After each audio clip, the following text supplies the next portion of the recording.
بسم اللہ الرحمن الرحیم۔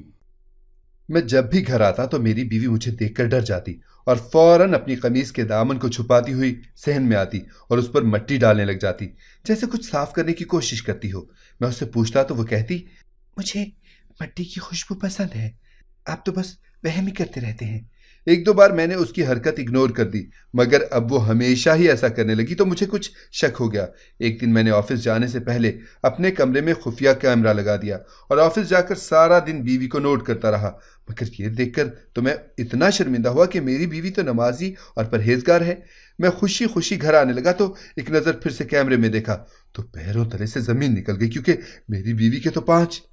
ہمارا گھرانہ ایک بے حد خوشحال گھرانہ ہے، کسی بھی چیز کی کوئی کمی نہیں تھی۔ میرے گھر میں میری ایک ماں اور بہن رہتے ہیں۔ میرے باپ کا کچھ سال پہلے انتقال ہو گیا تھا، اس کے بعد میں نے ہی اپنی بہن اور ماں کو سنبھالا۔ 2 سال پہلے میں نے اپنی بہن کی شادی کر دی تھی۔ میری بہن کے جانے کے بعد گھر سونا ہو گیا تو ماں نے میری شادی کرنے کا بھی سوچا، اس لیے انہوں نے میری خاطر لڑکیاں دیکھنی شروع کر دیں۔ بہت ساری لڑکیاں دیکھیں، لیکن کوئی بھی لڑکی ان کو پسند نہیں آ رہی تھی، مگر انہوں نے بھی لڑکی دیکھنا جاری رکھا اور بالآخر انہیں میرے لیے اپنی پسند کے مطابق ایک لڑکی مل ہی گئی۔ شاید میری ماں کو وہ لڑکی اتنی پسند آ گئی تھی کہ انہوں نے جھٹ منگنی پٹ بیاہ کروا دیا۔ میری بیوی بہت دبو تھی، چھوٹی چھوٹی باتوں پر ڈر جاتی، لیکن اپنے ڈر اور خوف کے علاوہ بہت زیادہ معصوم بھی تھی۔ شاید ماں نے اس کی معصومیت دیکھ کر ہی اسے میرے لیے چنا تھا، لیکن اس کی ایک عجیب عادت تھی جس نے مجھے ٹھٹکنے پر مجبور کر دیا۔ میں جب بھی گھر آتا تو وہ میری بیوی مجھے دیکھ کر ڈر جاتی اور فوراً اپنی قمیص کے دامن کو چھپاتی ہوئی صحن میں آتی اور اس پر مٹی ڈالنے لگ جاتی، جیسے کچھ صاف کرنے کی کوشش کرتی ہو۔ میں اس سے پوچھتا تو وہ کہتی، مجھے مٹی کی خوشبو پسند ہے، آپ تو بس وہم ہی کرتے رہتے ہیں۔ میں حیران ہو جاتا، بھلا مٹی کی خوشبو کو پسند کرنے کا یہ کون سا طریقہ ہوتا کہ مٹی کو دامن میں ہی ڈال لیا۔ مٹی کی خوشبو مجھے بھی پسند تھی، لیکن مٹی سے اپنی پسندیدگی کا اظہار کرنے کا یہ طریقہ مجھے کچھ سمجھ نہیں آیا۔ لیکن خیر، ایک دو بار میں نے اس کی حرکت اگنور کر دی۔ مجھے لگا کہ کچھ دنوں بعد وہ بالکل ٹھیک ہو جائے گی، مگر اب وہ ہمیشہ ہی ایسا کرنے لگی تو مجھے بھی کچھ شک ہونے لگا۔ آخر وہ میرے آتے ہی اپنے دامن میں مٹی کیوں بھر لیتی ہے؟ اس کی کیا وجہ ہو سکتی ہے؟ ایک دن میں نے آفس جانے سے پہلے اپنے کمرے میں خفیہ کیمرہ لگا دیا اور آفس جا کر سارا دن بیوی کو نوٹ کرتا رہا، مگر یہ دیکھ کر تو میں اتنا شرمندہ ہوا کہ میری بیوی تو نمازی اور پرہیزگار ہے۔ میں خوش خوش گھر آنے لگا تو ایک نظر پھر سے کیمرے میں دیکھا تو پیروں تلے سے زمین نکل گئی، کیونکہ میری بیوی کی 5 انگلیاں مڑ کر ہاتھ کمر کے پیچھے جا رہا تھا، گردن بھی ٹیڑھی ہو رہی تھی۔ میں سمجھ گیا کہ میری بیوی کو مرگی کا دورہ پڑ رہا ہے۔ میں نے جھٹ سے اپنی ماں کو فون کیا تاکہ وہ جلدی سے ڈاکٹر کو فون کریں اور میری بیوی کی حالت سنبھل سکے۔ کچھ دیر بعد میں گھر پہنچ گیا۔ ڈاکٹر مجھ سے پہلے ہی گھر پہنچ چکا تھا۔ انہوں نے میری بیوی کو انجیکشن لگا دیا تھا اور وہ اب سکون سے سو رہی تھی۔ میں اپنی ماں کو ایک الگ کمرے میں لے گیا۔ میری بیوی کو مرگی کے دورہ پڑتے ہیں امی، آپ نے پہلے مجھے کیوں نہیں بتایا؟ لیکن میری ماں کو تو مجھ سے بھی زیادہ حیرانگی ہوئی۔ انہوں نے لا علمی کا اظہار کر دیا۔ انہوں نے کہا، بیٹا مجھے اس بارے میں بالکل بھی خبر نہیں تھی، اگر مجھے اس بارے میں پتا ہوتا تو میں کبھی بھی تمہاری شادی اس سے نہ کرواتی۔ میری ماں کے بگڑے تیور دیکھ کر میں بھی حیران رہ گیا، کیونکہ آج تک تو وہ اس کی پسندیدہ بہو تھی۔ شاید یہ نفرت اس کو مرگی کا دورہ پڑنے کا اثر تھا۔ میری ماں کو جھوٹ سے سخت نفرت تھی اور میری بیوی کی بیماری کے بارے میں چھپائی گئی یہ بات ماں جلدی بھولنے والی نہیں تھی۔ اگلے دن میری بہن روتی ہوئی گھر آ گئی۔ اس کا شوہر بہت زیادہ غصے میں لگ رہا تھا۔ میری ماں کے ساتھ میں بھی حیران رہ گیا۔ میری بہن اپنے گھر میں بہت خوش تھی، پھر آج روتے روتے کیوں آ رہی ہے؟ اسے اپنے گھر میں رکھو اور اس کا علاج کرواؤ، میرا بہنوئی یہ بول کر ہمارے گھر سے چلا گیا۔ میں اور ماں ساکت کھڑے رہ گئے۔ میری بہن روتے ہوئے اندر آ گئی۔ میری ماں نے پوچھا تو اس نے بتایا، امی میں اپنی دوائی لینا بھول گئی تھی۔ میری بہن کو نیند میں چلنے کی عادت تھی۔ ویسے یہ عادت زیادہ خطرناک نہیں تھی۔ وہ نیند میں چلتے ہوئے اپنے کمرے سے نکل کر باہر صوفے پر سو جاتی تھی، کبھی کچن میں چلی جاتی تو کبھی کہیں جا کر بیٹھ جاتی۔ لیکن جب سے ہم اس کا علاج کروا رہے تھے تب سے اس کی بیماری قابو میں آنے لگی تھی۔ میری ماں کو اس کی بات سن کر غصہ آیا۔ تم نے دوائی لینا کیوں چھوڑ دی؟ آگے سے میری بہن روتی رہی۔ امی مجھے لگا میں بالکل ٹھیک ہو گئی ہوں، اس لیے میں نے سوچا کہ شاید یہ دوائیاں لینا اب فضول ہے، اس لیے میں نے دوائی لینا چھوڑ دی۔ مجھے کیا معلوم تھا دوائیاں چھوڑنے کے بعد میری یہ بیماری میری شادی شدہ گرہستی کے لیے ایک عذاب بن جائے گی۔ میری ماں اسے اپنے کمرے میں لے گئی۔ صبح سے اس کا علاج دوبارہ شروع کروانے کا فیصلہ کیا، لیکن میں بہت حیران ہوا۔ اگر بیوی بیمار ہو تو کیا اسے میکے چھوڑ دینا چاہیے؟ میں اپنی بیوی کے پاس آیا جس کی حالت ایک دن میں نچڑ کر رہ گئی تھی۔ میں خاموش ہو گیا۔ اسے کھانے کا پوچھا تو اس نے نقاہت زدہ لہجے میں منع کر دیا۔ صبح جا کر میری ماں میری بہن کی ادویات لے کر آئی، لیکن اسی کے ساتھ پورے گھر میں تماشا بھی کھڑا کر دیا تھا۔ ان کا کہنا تھا کہ جب میری بیٹی بیماری کے باعث اپنے میکے میں آ کر بیٹھ گئی ہے تو بہو کو بھی سسرال میں رہنے کا کوئی حق نہیں، وہ بھی اپنے میکے میں جا کر رہے۔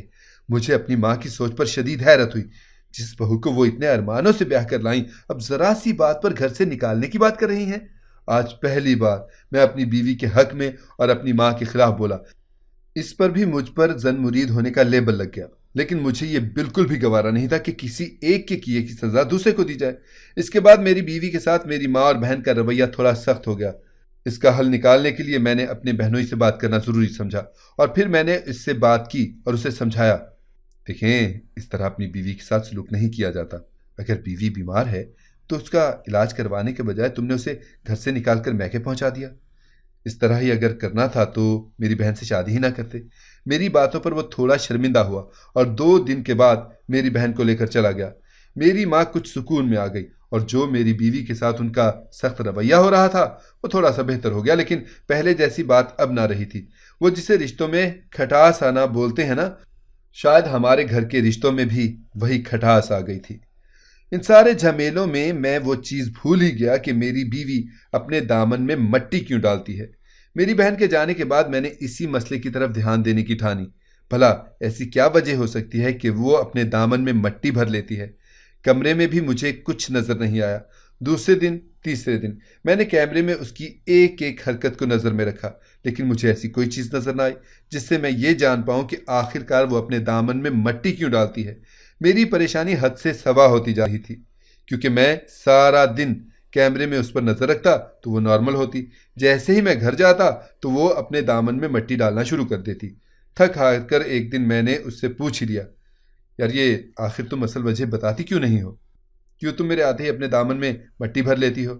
بدلے میں وہ رونے لگی اور مجھ سے کچھ نہ پوچھنے کا بولنے لگی۔ اس کے رونے سے میں بھی گھبرا گیا۔ اگلے دن میری بیوی کا چچا ہمارے گھر آیا۔ میں آفس سے آیا تو وہ میری ماں کے ساتھ لاؤنج میں بیٹھا باتیں کر رہا تھا۔ میں ان کے پاس سلام کر کے اپنے کمرے میں چلا گیا۔ نہا کر میں کھڑکی میں کھڑا ہو گیا، مگر سامنے لاؤنج کا منظر دیکھ کر مجھے حیرانی ہوئی۔ میری ماں میری بیوی کے ماموں سے چیخ چیخ کر باتیں کر رہی تھی، جو دوری کے سبب مجھے سن تو نہیں رہی تھی، لیکن میں اتنا سمجھ گیا تھا کہ وہ میری بیوی کے ماموں کو دھمکی دے رہی ہیں، اور وہ بے بسی سے سر جھکائے سن رہے تھے۔ عین اسی وقت میری بیوی کمرے میں آئی۔ اس کے منہ سے ایسے لگ رہا تھا کہ وہ بہت زیادہ روئی ہو۔ کمرے میں آتے ہی اس نے اپنا سفری بیگ نکال کر اپنے کپڑوں سے بھرنا شروع کر دیا۔ مجھے حیرت ہوئی، کیا وہ مجھ سے پوچھے بغیر کہیں جا رہی ہے؟ تم کہیں جا رہی ہو؟ میں نے سوال کیا تو اس نے صرف ہاں میں سر ہلایا۔ مجھ سے پوچھے بغیر تم کہاں جا رہی ہو؟ میں حیرت زدہ گویا ہوا۔ ماں جی نے بولا ہے آپ سے وہ خود بات کر لیں گی۔ کیا مطلب؟ مطلب یہ کہ ماں نے آج میرے ماموں کو بلایا ہے، صرف اس لیے تاکہ وہ آ کر مجھے یہاں سے لے جائیں۔ میں حیرت سے دنگ رہ گیا، کیونکہ میری تو ماں سے ایسی کوئی بات ہی نہیں ہوئی تھی۔ کچھ دیر بعد وہ اپنے انکل کے ساتھ چلی گئی۔ ان دونوں کے جاتے ہی میں اپنی ماں کے پاس گیا اور ان سے اپنی بیوی کو بنا بتائے میکے بھیجنے کے بارے میں سوال کیا، تو انہوں نے یہ کہہ کر ٹال دیا کہ تمہاری بیوی بہت دنوں سے میکے نہیں گئی تھی، اسی لیے میں نے بھیج دیا۔ پتہ نہیں میری ماں کیا چاہتی تھی، لیکن میں خاموش ہو گیا۔ اب ماں کو کیا بولا جا سکتا تھا؟ لیکن 3 دن گزرنے کے بعد میں ماں کو بنا بتائے دوبارہ اپنی بیوی کو گھر لے آیا، مگر ہر بار میرے سسرال میں جیسی میری خاطر تواضع ہوتی تھی، اس بار ایسا کچھ نہیں ہوا، بلکہ سب لوگ عجیب نظروں سے مجھے گھور رہے تھے۔ میری ماں نے گھر میں دوبارہ تناؤ کا ماحول بنا دیا۔ میں بھی خاموشی سے بیٹھ گیا کہ کہیں نہ کہیں میں سمجھ رہا تھا کہ وہ مجھ سے کیا چاہتی ہیں، مگر میں وہ نہیں کرنا چاہتا تھا۔ دن گزرنے لگے اور میری بیوی نے دوبارہ اپنے دامن میں مٹی بھرنے والے کام شروع کر دیے۔ اب مجھے اس کی ان حرکتوں سے کوفت ہونے لگی تھی۔ میں نے کئی بار غصے میں اسے منع بھی کیا، لیکن شاید اس کی سمجھ میں میری کوئی بات نہیں آتی تھی، اسی لیے وہ یہ حرکت کرنا بند نہیں کرتی۔ اب میں اس کی اس حرکت سے بیزار ہونے لگا تھا۔ لاکھ چھان بین کر لی تھی، مگر چاہ کر بھی اس کی اس حرکت کا کوئی سرا ہاتھ نہیں لگ رہا تھا۔ کچھ دن اس کی یہ حرکت پہلے کی طرح معمول بن گئی۔ پھر ایک دن میں روزمرہ کی روٹین کے مطابق گھر آیا تو گھر کے حالات دیکھ کر جھٹکا لگا۔ میری بیوی کا انکل دوبارہ ہمارے گھر آیا ہوا تھا، اور اس بار وہ میری ماں کے بجائے میری بیوی کے سامنے تن کر کھڑا تھا۔ میری بیوی گھٹنوں کے بل بیٹھی رو رو کر ہاتھ جوڑے نہ جانے اسے کیا کیا بول رہی تھی۔ میری ماں صوفے پر بیٹھی یہ منظر پرسکون انداز میں دیکھ رہی تھی۔ میں دوڑ کر ان کے قریب گیا تو میری بیوی آنسو پونچھ کر جھٹ سے کھڑی ہو گئی۔ مجھے دیکھ کر میری ماں کے چہرے پر بھی پریشانی کے آثار نمایاں ہوئے۔ کیا ہو رہا ہے یہاں پر؟ میرے پوچھنے پر میری ماں آگے آئی۔ انہوں نے معاملے کو پوری طرح مجھ سے چھپانے کی کوشش کی اور سارا الزام میری بیوی پر ڈال دیا۔ بیٹا، تمہاری بیوی اپنے میکے جانے کی بہت ضد کر رہی تھی، روزانہ ہی میری ناک میں دم کر دیتی تھی۔ آخرکار میں نے اس کے انکل کو بلا کر اسے سمجھانے کا سوچا، کیوں روز روز میکے چلے جانا کوئی اچھی بات نہیں ہے۔ ابھی ایک ہفتہ پہلے ہی تو میکے سے واپس آئی ہے، مگر یہ تو اپنے انکل کے سامنے یوں ترلے ڈال رہی تھی جیسے ہم نے اس پہ بہت مظالم کر رکھے ہیں۔ ان کی باتیں سن کر میں نے حیرت سے اپنی بیوی کی طرف دیکھا جو نہیں میں گردن ہلا رہی تھی۔ میری ماں کے چہرے پر غصے کے تاثرات ابھرے۔ میں سمجھ گیا اس بار بھی میری ماں نے ہی کچھ کیا ہے۔ میں اپنی بیوی کے انکل کی طرف متوجہ ہوا۔ ان سے سچ بتانے کا سوال کیا تو وہ بھی میری ماں کی باتوں کو ہی صحیح بتا رہے تھے۔ میں نے اپنی بیوی کو ان کے ساتھ بھیج دیا۔ میری بیوی نے اشاروں سے کئی بار مجھے روکنے کی کوشش کی مگر میں نہیں رکا، کیونکہ اب میں روز روز کے تماشے سے بیزار ہو چکا تھا۔ اس لیے میں نے خود اپنی بیوی کو اس کے میکے بھیج دیا، مگر اس میں میری تھوڑی پلاننگ بھی تھی۔ اتنے دنوں کے تماشے سے میں یہ تو جان گیا تھا کہ میری ماں میری بیوی کو کسی بات پر بلیک میل کر رہی تھی۔ اس کے ماموں بھی میری ماں کی طرف تھے، اسی لیے تو اب میں خود معاملے کی تہہ تک جانے کا سوچ رہا تھا۔ میری بیوی کو جب میں نے اپنے میکے بھیجا تو میری ماں مجھ سے بہت زیادہ خوش ہوئی۔ 2 دن کے بعد میں اپنے آفس سے آدھے دن کی چھٹی لے کر اپنی بیوی کے میکے چلا گیا، مگر وہاں کا منظر دیکھ کر میں تو دنگ رہ گیا۔ صحن میں درخت کے پاس بیٹھی میری بیوی اپنے دامن میں بالکل اسی طرح مٹی بھر رہی تھی جیسے میرے سامنے بھرتی تھی۔ پہلے مجھے لگا تھا کہ وہ صرف مجھے پریشان کرنے کے لیے ایسا کرتی ہے، مگر اب ایسے لگ رہا تھا جیسے وہ یہ سب کسی اور وجہ سے کرتی ہو۔ میرے آتے ہی میری بیوی دامن جھاڑ کر سلام کرتے ہی کچن میں چلی گئی۔ میں اندر جا کر اس کی نانی کے پاس بیٹھ گیا۔ مجھے دیکھتے ہی انہوں نے ناراضگی سے منہ پھیر لیا۔ میں حیران ہوا، وہ تو بہت نرم مزاج خاتون تھی اور مجھ سے تو ان کی ناراضگی کبھی نہ رہی تھی۔ میں ان کے تخت کے پاس ہی بیٹھ گیا اور ان سے ان کی ناراضگی کی وجہ پوچھی تو وہ رو پڑی۔ بیٹا، ہم نے تو تم لوگوں سے کچھ بھی نہیں چھپایا تھا، پھر تم دونوں میری معصوم بچی کو یوں ذلیل کیوں کر رہے ہو؟ میں ان کی باتوں پر حیران ہوا کیونکہ میں سمجھ نہ سکا کہ آخرکار وہ کیا بات کر رہی تھیں۔ میں نے لا علمی کا مظاہرہ کیا تو انہوں نے مجھے سب کچھ بتانا شروع کر دیا۔ میری بیٹی یعنی تمہاری بیوی کی ماں بہت ضدی تھی۔ وہ اپنی جوانی کے دنوں میں کسی لڑکے کو پسند کرنے لگی تھی۔ اس نے مجھ سے یہ بات شیئر بھی کی تھی، لیکن میں نے اسے اس لڑکے کو بھول جانے کا بول دیا، کیونکہ میں اپنے خاندان کے مردوں کو جانتی تھی۔ جہاں ان کو پتہ چل جائے کہ فلاں کے ساتھ فلاں محبت کرتا ہے تو بنا معاملے کی چھان بین کیے سیدھے جان سے مار دینا ہی ان کے لیے محبت کرنے کی جرم کی سزا ہے۔ میرے منع کرنے کے بعد وہ خاموش ہو گئی اور پھر ایک دن وہ گھر سے چلی گئی اور جا کر اس سے نکاح کر لیا جس سے وہ محبت کرتی تھی۔ جس طرح لڑکی کے گھر سے بھاگ جانے پر لوگوں کے دل و دماغ پر بس خون سوار ہو جاتا ہے، اسی طرح میرے خاندان کے سر پہ بھی خون سوار ہو گیا تھا۔ اب میں صرف اس کے لیے دعا ہی کر سکتی تھی بیٹا۔ آخرکار انہوں نے میری بیٹی کو ڈھونڈ لیا اور اس کے شوہر کو مار ڈالا۔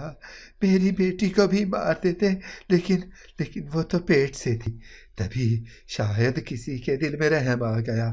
میری بچی اجڑ کر بیوہ ہو کر گھر آ گئی تھی۔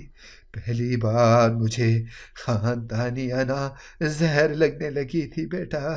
مانا کہ اس نے بھاگ کر غلط کیا تھا، لیکن نکاح کرنے کے بعد جب وہ ماں بھی بننے والی تھی تب اس کے شوہر کو مار کر انہوں نے آخرکار بدلہ لے کر ایسی کون سی مثال قائم کر دی جو آنے والی نسل کو اچھی سیکھ دے سکے۔ میری بیٹی کی دنیا کچھ اس طرح سے اجڑی تھی کہ وقت کا مرہم بھی کام نہ آیا۔ پھر اس نے ایک بیٹی کو جنم دیا اور خود اس فاک دنیا سے کنارہ کر گئی۔ بیٹا، میں بھی اپنی اکلوتی بیٹی کے غم میں ٹھیسی گئی تھی، لیکن میں نے اس معصوم کے لیے خود کو مضبوط رکھا جسے دنیا میں آئے چند گھنٹے ہی ہوئے تھے۔ میرے خاندان والوں کو شاید اب بھی ترس نہیں آیا تھا۔ وہ تو اس بچی کو بھی کسی کچرے کے ڈھیر میں پھینک دینا چاہتے تھے، اور پھر زندگی میں پہلی بار، ہاں زندگی میں پہلی بار میں نے اپنے خاندان کی مخالفت کی، اس بچی کو اپنے پاس رکھا، اپنے ساتھ رکھا۔ کچھ وقت تک تو ہمارے خاندان والوں نے مجھ سے بھی قطع تعلق کر لیا تھا۔ میرے شوہر اور بیٹے بھی مجھ سے حد درجہ برا سلوک رکھتے، لیکن میں نے ہمت نہیں ہاری۔ اپنی بیٹی کھو کر اب میں یہ بچی نہیں کھونا چاہتی تھی بیٹا۔ اپنی آپ بیتی داستان سناتے سناتے ان کا پورا وجود لرزنے لگا تھا۔ میرے بچے، میں نے تمہاری ماں کو یہ ساری باتیں بتا دی تھیں۔ میں نے تمہاری ماں کو بولا تھا میری معصوم بچی ساری زندگی ان کی تابع دار رہے گی، مگر بدلے میں کبھی اس کے ساتھ برا سلوک نہ رکھیے گا، اسے کبھی گھر سے مت نکالیے گا۔ لیکن شادی کے چند دنوں کے بعد ہی ان کے فون آ رہے تھے کہ ان کی بیٹی میرے بیٹے کے قابل نہیں ہے۔ میں مانتی ہوں ہم نے اس کو مرگی کے دورے پڑنے والی بات کو چھپایا، مگر اس کا علاج ہو رہا تھا، وہ ٹھیک ہو گئی تھی۔ اسے مرگی کے دورے تبھی پڑتے تھے جب کوئی بات اس کے دماغ پر سوار ہو جائے۔ میں کہنا تو نہیں چاہوں گی، مگر تمہاری ماں اسے ذہنی اذیت دینے کے سوا اور کچھ نہیں کرتی۔ آپ بالکل فکر نہ کریں، اب آئندہ کچھ نہیں ہوگا۔ میں اپنی بیوی کو لے کر اپنے گھر آ گیا، اور اب میں نے سوچ لیا کہ اپنی ماں سے ڈائریکٹ بات کرنی ہے۔ میں گھر آتے ہی سیدھا اپنی ماں کے کمرے میں گیا۔ مجھے دیکھتے ہی وہ چونک گئی۔ ماں، آپ میری بیوی کے ساتھ ایسا سلوک کیوں کر رہی ہیں؟ آخرکار آپ نے خود ہی تو اسے چھان پھٹک کر میرے لیے منتخب کیا تھا۔ میری ماں کچھ پل کے لیے خاموش ہو گئی۔ شاید انہیں اندازہ ہو گیا تھا کہ میں سب کچھ سمجھ گیا ہوں، اسی لیے اب جھوٹ بولنے کا کوئی فائدہ نہیں۔ ہاں، میں اسے تمہارے لیے بڑے ارمانوں سے بیاہ کر لائی تھی، یہاں تک کہ میں نے ان لوگوں سے جہیز بھی نہیں لیا، مگر ان لوگوں نے ہمارے ساتھ دھوکہ کیا۔ ان کی بیٹی کو مرگی جیسی موذی مرض ہے، اور یہ بات ہم سے چھپائی۔ وہ لڑکی تمہارے قابل نہیں ہے۔ میں کہیں اور تمہاری شادی کروا دوں گی بیٹا۔ ان کی باتوں پر میں انہیں دیکھتا رہ گیا۔ ماں، ایسے تو پھر میری بہن کو بھی ہمارے گھر آ جانا چاہیے۔ جس طرح اس کے نیند میں چلنے والے مرض کو ہم نے چھپایا، اسی طرح انہوں نے بھی چھپایا۔